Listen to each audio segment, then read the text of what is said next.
O please ko na to mga OFW na nagmahal sa akin nung ako'y nakakulong. Sila yung uunahin kong i-please. Bakit? Sila yung nagpakita sa akin ng support at pagmamahal nung panahong ako'y nakulong.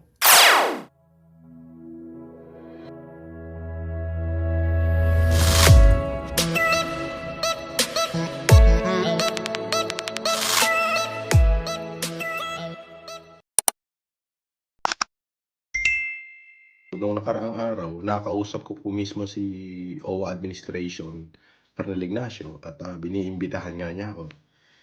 At yun nga, napagkasunduan namin na in behalf of the Filipino Family Club International and in behalf of the Simay de Esperanza Foundation, na kami po ay magbibigay ng mga certificate.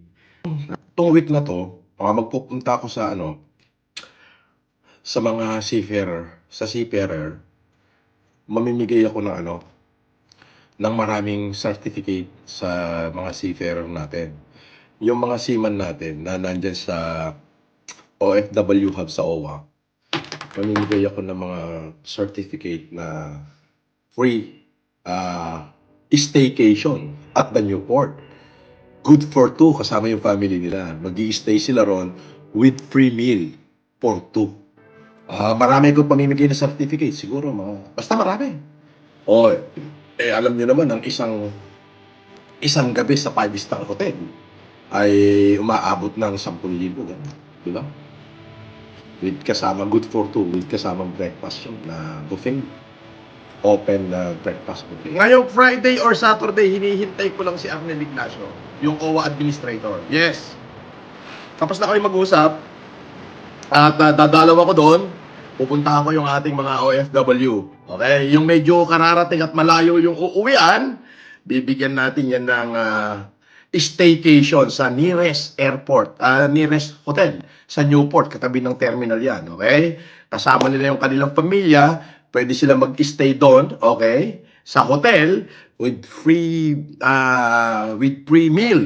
Okay, breakfast buffet. Yan, meron silang libre. Kasama sa package yun. So marami tayo ipamimigay na ganyan. Yan ay alay ng FFCI. Okay, sa mga OFW. Sabi ko sa inyo, tahimik lang tayo. Pero it doesn't mean pag nanahimik ako, wala akong ginagawa. Kahit malayo ako, nag-iisip ako kung ano yung mga bagay na pwede kong ibigay upang makatulong sa ating mga kababayan Pilipino. Pele, maswerte ang mga uuwi na OFW. Mabuhay ka. Walang tigil sa pagtulong. Yes, of course. Tinalumpaan ko yan eh. Sinabi ko sa inyo yan eh. Actually, ang covered dito ay yung mismong OWA administrator na si OWA administrator Arnel Ignacio. Yes.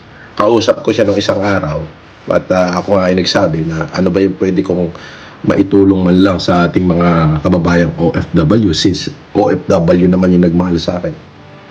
Yes, so sabi niya maraming OFW dito sa OWA, yung iba walang mauwian, yung iba pagdating hindi pa makauwi, nag-hotel pa. So para to save their earnings na dapat gagastusin pa nila sa Maynila, ay masave na lang nila at gastusin na lang nila sa pamilya nila.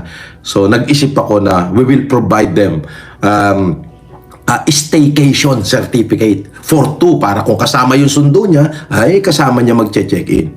Di ba? At least maranasan nila na after the hard work in abroad, na paglilinis, ay pagdating niya ng Pilipinas, sasalubungin siya ngayon ng isang 5-star hotel with warm welcome. Di ba? Di ba? With warm welcome. Ulitin ko po hindi porket mamimigay na ako ng mga certificate sa OFW, kasama ko yung OWA, ay tatakbo akong politiko. Hindi ho huwag niyong mami-misinterpret yan. Ay nasa puso ko na ho yung pagtulong. Bait mo sa mga OFW? Of course.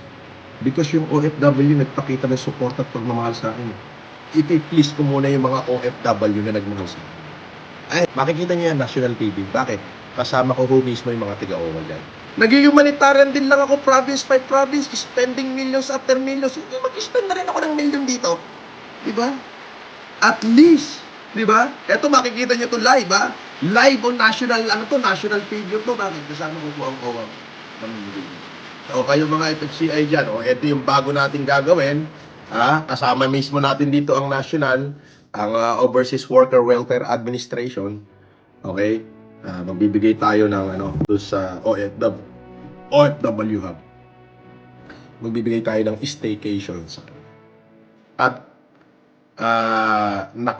naka-live po yan Naka-live po yan. Oh, so let's say yung OFW, nakapunta namin doon, bibigyan namin ng certificate ng staycation kasama yung kanyang pamilya sa holiday Inn. Bakit? After a long vacation, a long 2 years of kanilang trabaho, nakauwi sila. Instead na yung gagastusin nila na pera pang stay sa Manila, ay matabi na lang nila at maibigay nila sa kanilang pamilya sa probinsya. Instead, bibigyan namin siya habang hindi pa sila uuwi. Bibigyan namin sila ng certificate o pwede po kayo tumira sa holiday Inn. Yes, at kasama ang inyong wife o kasama ang inyong husband. Pwede po kayo doon magpahinga at libre pagkain po good for you. Yan po ay alay ng Semayda Esperanza Foundation at alay ng Filipino Family Club. Ganun na rin po ng OWA. At syempre po, ako po ay isang humble bridge of blessing po para sa inyo. Uunahin kong i-please tong mga OFW. Bakit? Kasi nung nakulong ako, sila yung nagpakita sa akin ng pagmamahal. Yes. Mabuhay kayo.